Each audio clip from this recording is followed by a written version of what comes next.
السلام علیکم ورحمۃ اللہ وبرکاتہ نحمده ونصلي ونسلم على رسوله الكريم اما بعد فاعوذ بالله من الشیطان الرجیم بسم اللہ الرحمن الرحیم الف لام میم ذلك الكتاب لا ریب فیہ ھدی للمتقین صدق اللہ مولانا العظیم وبلغنا رسوله النبی الامین الکریم ونحن على ذلك لمن الشاہدین والشاکرین والحمد للہ رب العالمین۔ آئیے سب سے پہلے آقا نامدار مدنی تاجدار روحی فدا جناب احمد مجتبی محمد مصطفیٰ صلی اللہ تعالی علیہ وسلم کی بارگاہ بے کس پناہ میں ہدیہ درود نچھاور کریں۔ اللہم صلی علی سیدنا و مولانا محمد معدن الجود والکرم وآلہ الکرام وابنہ الکریم وبارک وسلم صلاة و سلاما علیک یا سیدی یا رسول اللہ صلی اللہ تعالی علیہ وسلم۔ درس جال حق میں فاتحہ تیجا 10واں 40واں وغیرہ کے بیان میں بحث شروع ہوئی ہے اور اس کا مقدمہ اس سے پہلے بیان ہوا۔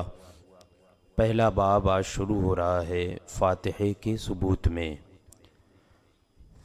حضرت علامہ مفتی احمد یار خان نعیمی مفسر قرآن علیہ رحمت و رضوان تحریر فرماتے ہیں کہ تفسیر روح البیان کے 7ویں پارے سورہ انعام میں اس آیت کے تحت وَهَذَا كِتَابٌ أَنزَلْنَاهُ مُبَارَكٌ، یہ آیت کریمہ ہے، اسی کے تحت سورہ تفسیر روح البیان میں یہ ذکر ہے کہ حضرت اعرج سے مروی ہے کہ جو شخص قرآن ختم کرے پھر دعا مانگے تو اس کی دعا پر 4000 فرشتے آمین کہتے ہیں،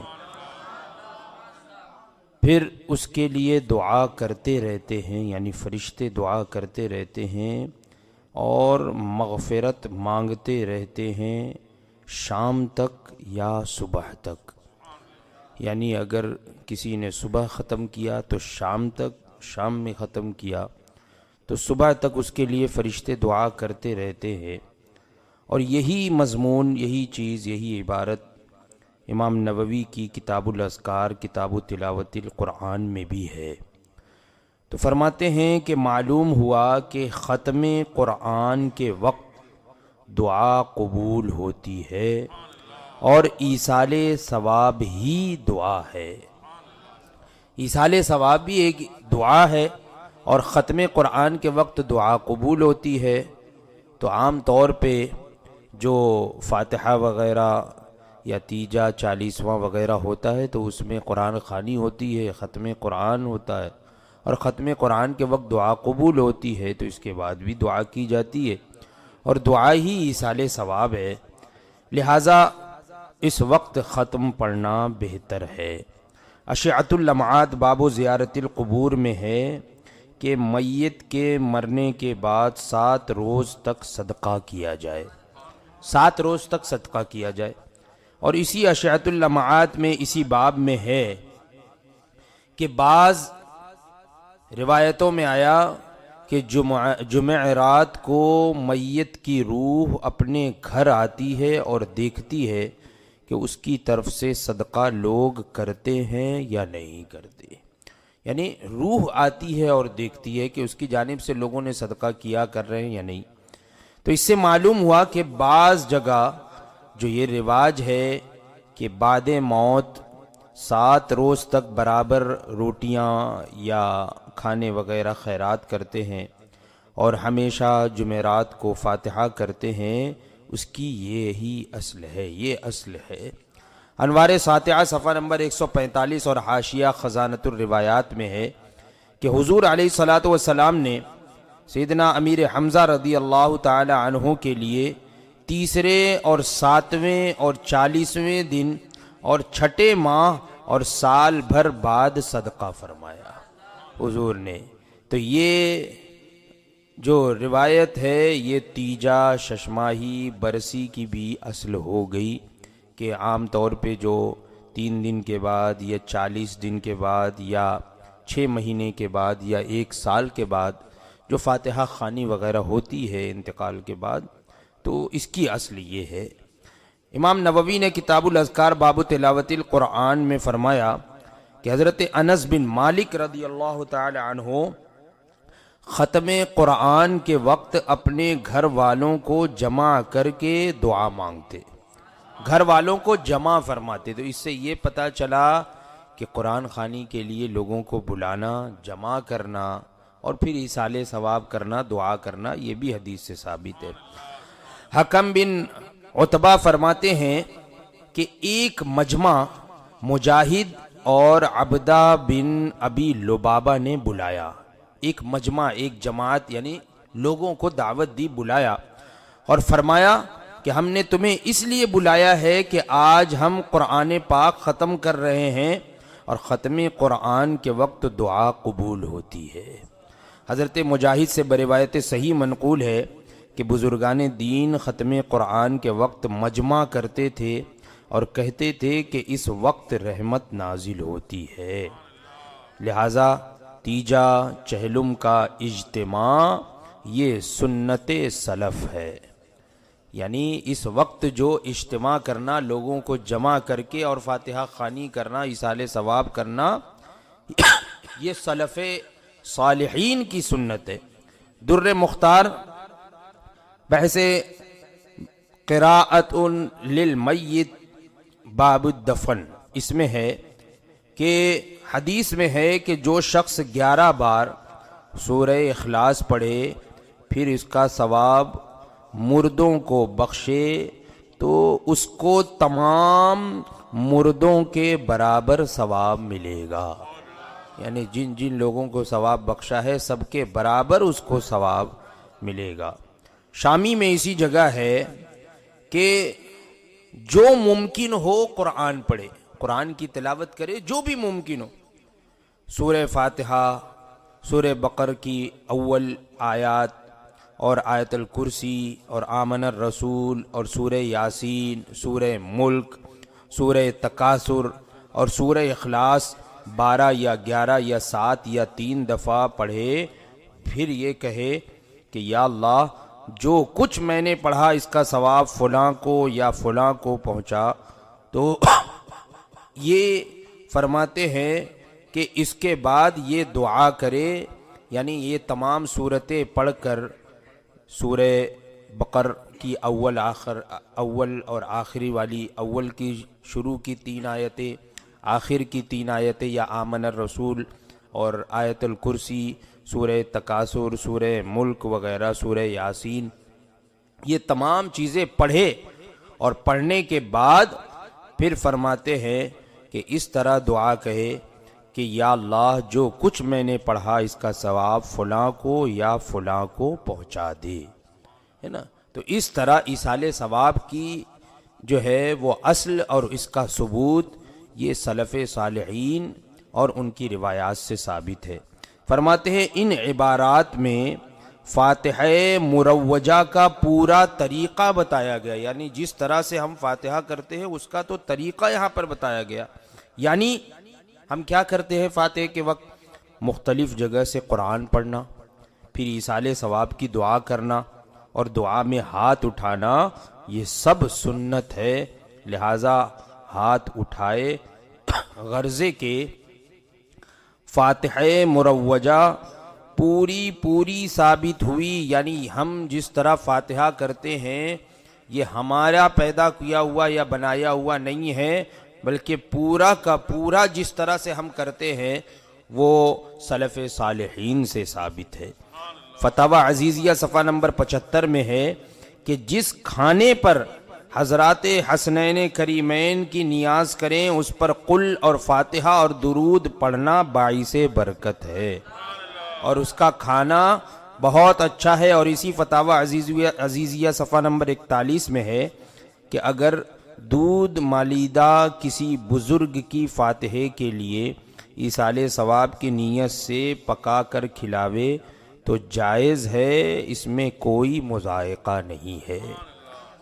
مخالفین کے پیشوا جو لوگ اعتراض کرتے ہیں فاتحہ وغیرہ ایصال ثواب پر، انہی کے پیشوا شاہ ولی اللہ صاحب کا بھی جو ہے انتقال کے بعد تیجا ہوا، ان کا بھی تیجا ہوا۔ چنانچہ اس کا تذکرہ شاہ عبد العزیز صاحب نے اپنے ملفوظات صفحہ نمبر 80 میں اس طرح فرمایا کہ تیسرے دن لوگوں کا اس قدر ہجوم تھا کہ شمار سے باہر، یعنی گن نہیں سکتے، اتنے لوگ جمع ہو گئے تیسرے دن۔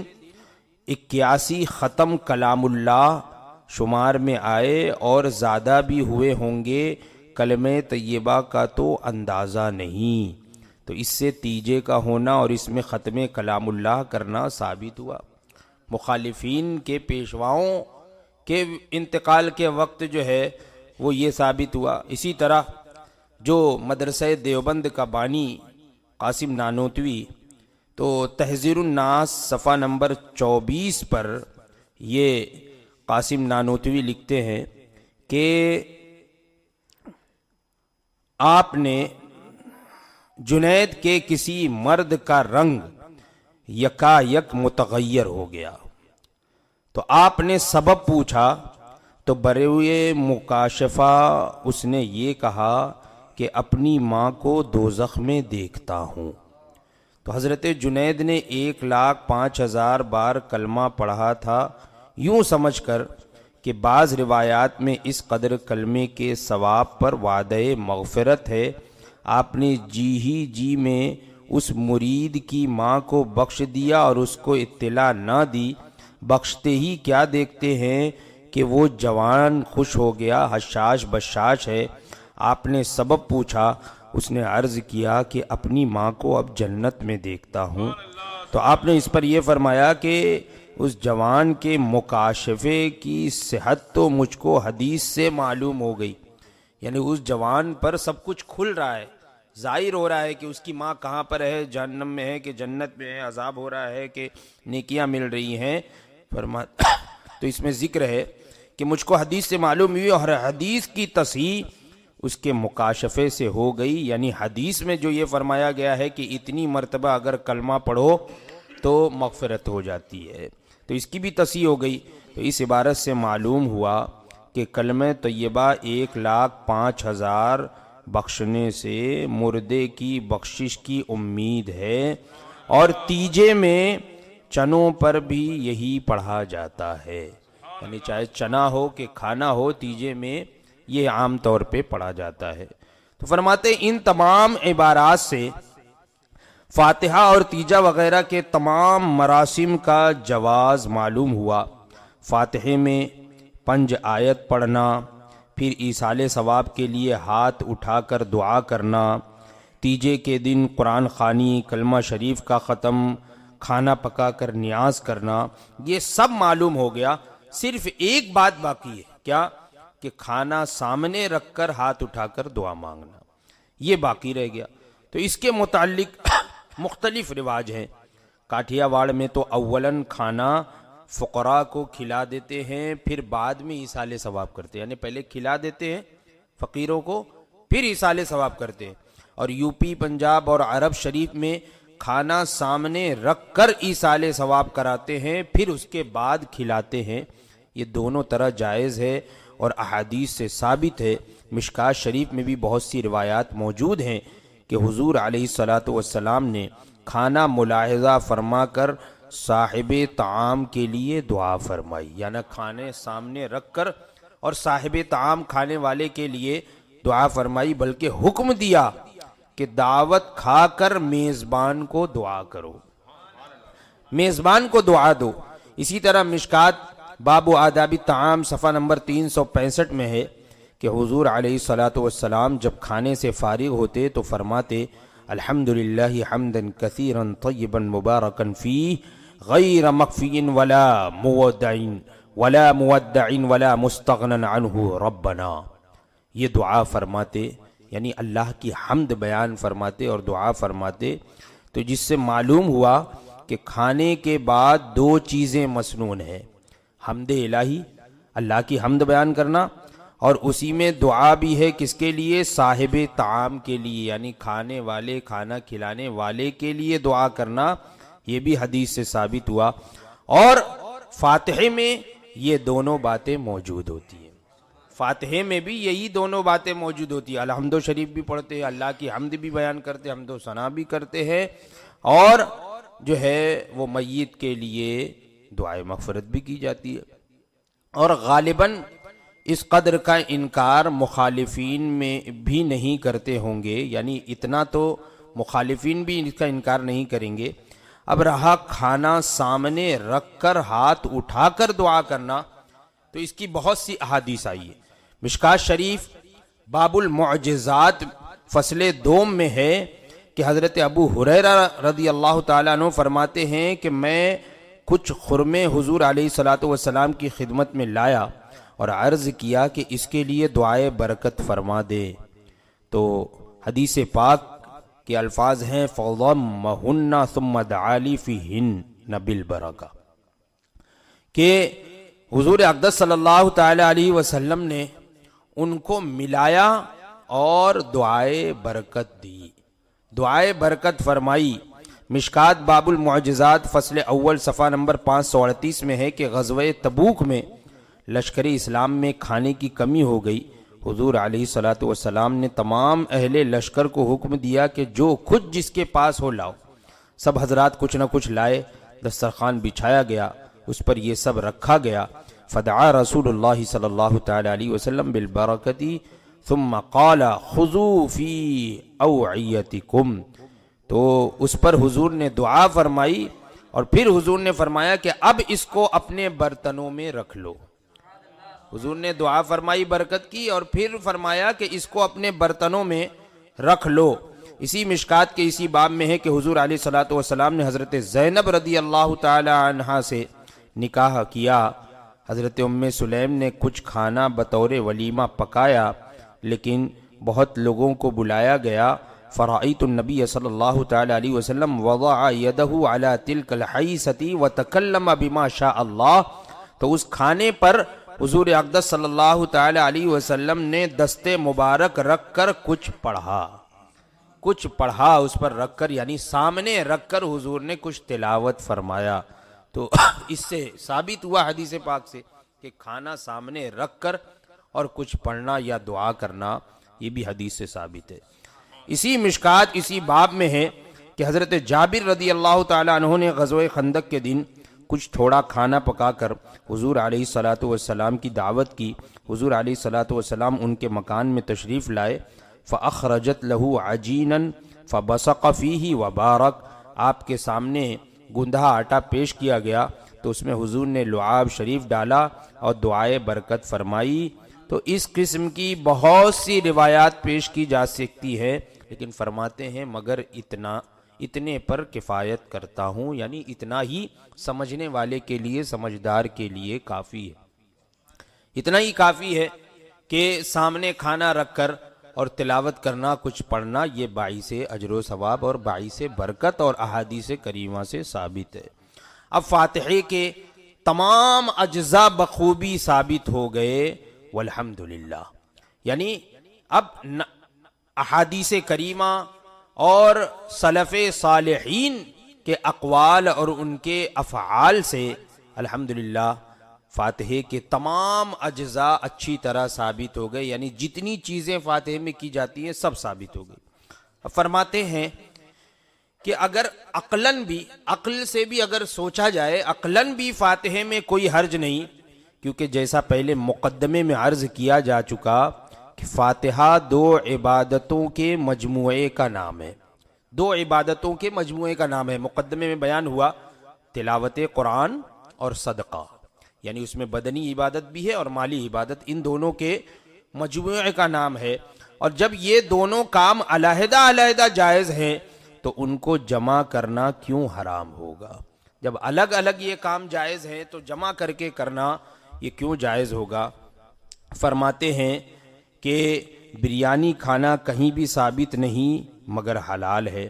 کیوں؟ اس لیے کہ بریانی چاول، گوشت، گھی، اس کا مجموعہ ہے۔ بھئی اس میں چاول ہے، گوشت ہے، گھی ہے، اسی کو جمع کر دیا تو بریانی بن گئی. تو بریانی کھانا یہ حدیث سے ثابت نہیں ہے، لیکن ہم یہ نہیں کہیں گے کہ ناجائز ہے، حلال ہے. کیوں؟ اس لیے کہ اس میں مجموعہ ہے بریانی میں چاول، گوشت، گھی وغیرہ کا، اور جب اس کے سارے اجزاء حلال ہیں تو بریانی بھی حلال ہی ہوگی. تو اب یہاں عقلاً آپ سوچئے کہ جب یہ کام علیحدہ الگ الگ کیے جائیں تو جائز ہے، تو ملا کر کیے جائے تو کیوں نہ جائز ہو؟ ہے نا. قرآن کی تلاوت کرنا، کھانا کھانا، کھانا سامنے رکھ کر دعا کرنا، کسی کو ایصال ثواب کرنا، یہ سب الگ الگ احادیث سے اور روایات سے ثابت ہو گیا. تو انہی تمام چیزوں کو جمع کر کے کرنا یہ کیسے ناجائز ہو سکتا ہے؟ ہاں، جہاں چند حلال چیزوں کا جمع کرنا حرام ہو، جیسے کہ، تو وہ شریعت نے وہاں نشاندہی فرما دی ہے کہ جہاں پر چند حلال چیزوں کو جمع کرنا یہ حرام ہو، تو شریعت مطہرہ نے وہاں پر حکم صادر فرما دیا. جیسے کہ دو ہمشیرہ ایک نکاح میں، یعنی دو بہنیں ایک ساتھ کسی کے نکاح میں نہیں آ سکتی. ایک بہن ہے نکاح میں تو دوسری بہن سے نکاح نہیں کر سکتا جب تک کہ وہ نکاح میں ہے. ہاں، وہ نکاح سے نکل جائے، عدت اس کی گزر جائے تو اس کی بہن سے بھی نکاح کیا جا سکتا ہے، لیکن ایک ساتھ جمع کرنا تو یہ حرام ہے.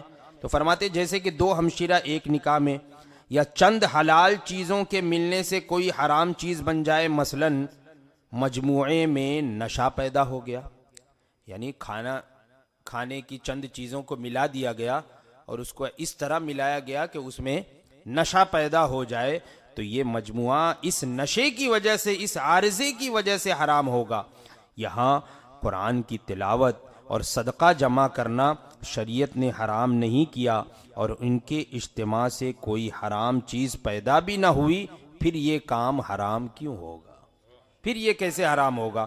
دیکھو، اب سمجھنے کے لیے عقلاً یہاں پر دلائل پیش فرما رہے، عقل سے سوچئے. فرماتے ہیں دیکھو، بکری مر رہی ہے، اگر ویسے ہی مر جائے، مرنے والی ہے، مر رہی ہے، دیکھ رہے ہیں تڑپ رہی ہے، اگر ویسے ہی مر جائے تو مردار ہے، اس کا گوشت نہیں کھا سکتے.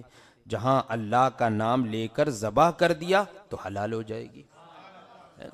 ویسے بھی مر ہی رہی ہے، مر جائے تو مردار ہے، ویسے ہی مر جائے تو، اور اگر اسے اللہ کا نام لے کر ذبح کر دیا تو اب وہ حلال ہو گئی.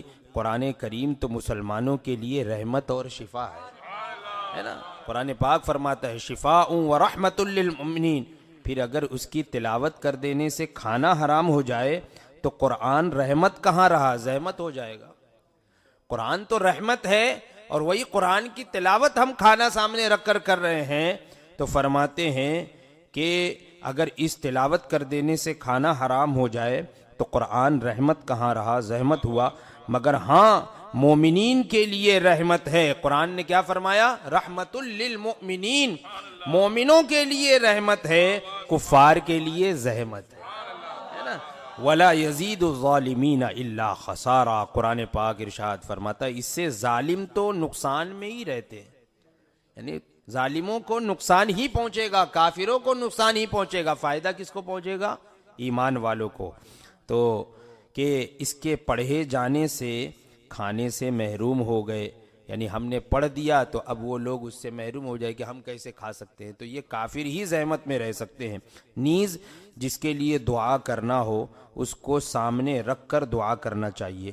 جیسے کہ عقلاً آپ دیکھیے کہ جنازے میں میت کو سامنے رکھ کر اس کے لیے دعا کرتے ہیں یا نہیں؟ نماز جنازہ جو پڑھتے ہیں یہ بھی دعائے مغفرت ہے. تو میت کو سامنے رکھ کر نماز جنازہ پڑھتے ہیں کیونکہ اسی کے لیے دعا ہے، اس کو سامنے رکھ لیا. اسی طرح کھانے کو سامنے رکھ کر دعا کی تو کون سی خرابی ہو گئی؟ میت کو جب سامنے رکھ کر دعا کی جاتی ہے تو کھانے کو سامنے رکھ کر دعا کی تو کون سی خرابی ہے؟ اسی طرح قبر کے سامنے کھڑے ہو کر دعا پڑھتے ہیں. حضور علیہ الصلاۃ والسلام نے اپنی امت کی طرف سے قربانی فرما کر مذبوحہ جانور سامنے رکھ کر اور یہ پڑھا کیا؟ اللہم ھذا من امتی محمد، کہ اے اللہ یہ قربانی میری امت کی طرف سے، میری امت کی طرف سے. حضرت ابراہیم خلیل اللہ علیہ السلام نے کعبے کی عمارت سامنے لے کر دعا کی، ربنا تقبل منا، ہے نا، ربنا تقبل منا، اے اللہ ہماری جانب سے قبول فرما۔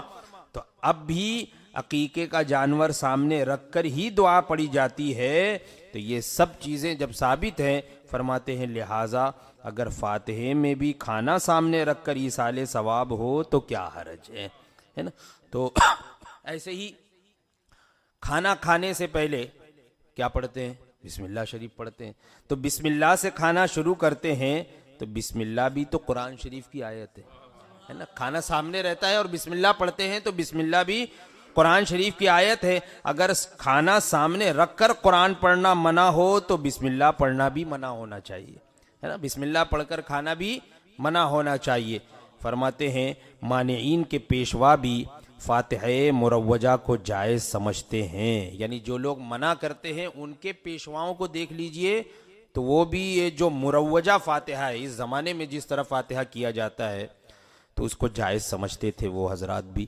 چنانچہ شاہ ولی اللہ صاحب اپنی کتاب الانتباہ فی سلاسل اولیاء اللہ میں فرماتے ہیں کہ پھر 10 بار درود پڑھیں اور پورا ختم کریں اور تھوڑی شیرینی پر تمام خواجگان چشت کی فاتحہ دیں، پھر خدا سے دعا کریں۔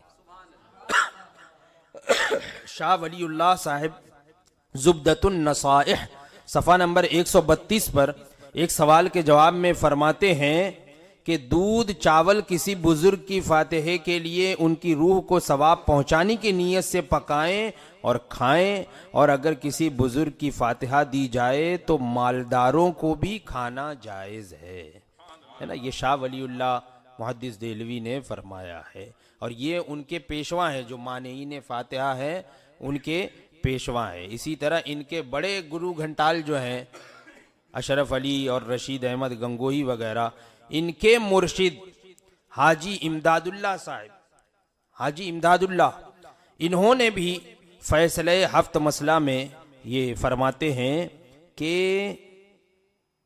نفس ایصال ثواب ارواح اموات میں کسی کو کلام نہیں، یعنی ایصال ثواب کرنا بالذات اس میں کسی کو کلام نہیں، اور ارواح اموات یعنی جو مرنے کے بعد ان کی روح کو جو ثواب پہنچنا ہے تو اس میں بھی کسی کو کلام نہیں، اس میں بھی تخصیص و تعیین کو موقوف علیہ ثواب کا سمجھے یا واجب و فرض اعتقاد کرے تو ممنوع ہے، یعنی ثواب کا جو موقوف علیہ ہے اس کو خاص کرے یعنی واجب سمجھے یا فرض سمجھے تب ممنوع ہے، اور اگر یہ اعتقاد نہیں بلکہ کوئی مصلحت باعث تقلید حیات قضائیہ ہے تو کچھ حرج نہیں، جیسا کہ بمصلحت نماز میں سورہ خاص معین کرنے کو فقہائے محققین نے جائز رکھا ہے، یعنی جس طرح سے نماز میں کسی مصلحت سے کسی سورے کو خاص کرنا، جیسے کہ عام طور پہ آپ دیکھتے ہیں کہ نفل نماز شب برات کے دن یہ نفل نماز پڑھے تو اس میں اتنی مرتبہ فلاں فلاں سورے پڑھے تو خاص کر دیا کہ نہیں پہلے سے، حالانکہ مطلقاً ایسا دیکھا جائے تو نماز پڑھنے سے پہلے خاص کر دینا مکروہ ہے، پہلے ہی سے سوچ لینا کہ میں اس رکعت میں یہ پڑھوں گا، ایسا نہیں چاہیے، بلکہ نماز شروع کر دے پھر جو اس کے ذہن میں آئے تب شروع کرے، پہلے سے متعین نہ کرے یا پہلے سے اس طرح نہ کرے۔ لیکن اب آپ دیکھ لیجئے کہ یہ بھی جو ہے فقہائے محققین نے جائز رکھا ہے کہ خاص معین کر کے نماز کی مصلحت سے سورہ خاص معین کرنے کو بھی فقہائے محققین نے جائز رکھا۔ تو تہجد میں اکثر مشائخ کا معمول ہے اس طرح سے کہ تہجد میں خاص صورتیں پڑھتے ہیں، پھر فرماتے ہیں کہ جیسے کہ نماز میں نیت ہر چند دل سے کافی ہے، مگر موافقت قلب و زبان کے لیے عوام کو زبان سے کہنا بھی مستحسن ہے، یعنی نیت کر لینا۔ اگر کوئی یہ کہے کہ بھئی فاتحہ کرنے کے لیے یہ سب زبان سے بولنے کی کیا ضرورت ہے، نیت کر لو ایصال ثواب ہو جائے گا، تو اب اس کا بھی جواب یہاں پر ہو گیا انہی کی کتاب سے کہ جیسے کہ نماز میں نیت تو صرف دل میں پکا ارادہ کر لے تو وہ بھی کافی ہے، لیکن قلب کی، دل کی موافقت زبان سے ہو جائے، اس لیے زبان سے کہہ لینا بھی افضل ہے، مستحسن ہے۔ اگر یہاں بھی زبان سے کہہ لیا جائے کہ یا اللہ اس کھانے کا ثواب فلاں شخص کو پہنچ جائے تو بہتر ہے۔ پھر کسی کو خیال ہوا کہ لفظ اس کا مشار الیہ اگر روبرو موجود ہو، یعنی اس کا ثواب، جس کی طرف اشارہ کرے یا اللہ اس کا ثواب، تو اگر وہ سامنے موجود ہو تو زیادہ استحضار قلب ہو، کھانا روبرو لانے لگے، یعنی یہاں پر اس کا ثواب کہہ کر بولے اور کھانا موجود ہی نہیں ہے تو اس کو ذہن میں لانا پڑے گا کہ کس کا ثواب، اور کھانا موجود ہے تو اور زیادہ بہتر ہے کہ اس کا ثواب اشارہ کر رہے اور وہ سامنے موجود ہے نا۔ کسی کو یہ خیال ہوا کہ یہ ایک دعا ہے، اس کے ساتھ اگر کچھ کلام الہی بھی پڑھا جائے تو قبولیت دعا کی بھی امید ہے اور اس کلام کا ثواب بھی پہنچ جائے گا، تو جمع بین العبادتین ہے، یعنی دو عبادتیں یہاں پر جمع ہو گئی۔ پھر فرماتے ہیں آگے، یہ پوری عبارت اسی کتاب کی، فرماتے ہیں اور 11ویں حضرت غوث پاک کی 10ویں 20واں چہلم ششماہی سالیانہ وغیرہ، اور توشہ حضرت شیخ عبدالحق، اور سہمنی حضرت شاہ ابو علی قلندر، اور حلوہ شب برات اور دیگر طریقے ایصال ثواب کے اسی قاعدے پر مبنی ہیں۔ یعنی خود ان کے پیشواؤں نے اپنی کتاب میں بالکل صراحت کے ساتھ فاتحہ خوانی، اور جس طرح سے آج ہم جو کچھ کرتے ہیں وہ سب اپنی کتابوں میں انہوں نے ذکر فرما دیا ہے نا۔ یعنی اشرف علی تھانوی، رشید احمد گنگوہی کے جو پیر ہیں انہوں نے اپنی کتاب میں ذکر کر دیا۔ فرماتے ہیں پیر صاحب کے اس کلام نے بالکل فیصلہ فرما دیا الحمدللہ کہ مسئلہ فاتحہ دلائل عقلیہ نقلیہ اور اقوال مخالفین سے بخوبی واضح ہو گیا۔ اللہ تعالیٰ قبول کی توفیق دے، آمین بجاہ النبی سید المرسلین۔ تو یہاں پر یہ پہلا باب مکمل ہو گیا۔ انشاءاللہ تبارک و تعالیٰ آئندہ فاتحے سے متعلق جو اعتراضات ہیں اس کا جواب ذکر کیا جائے گا۔ اللہ تبارک و تعالیٰ ہم تمام لوگوں کے عقیدے اور ایمان کی حفاظت فرمائے۔ السلام علیکم۔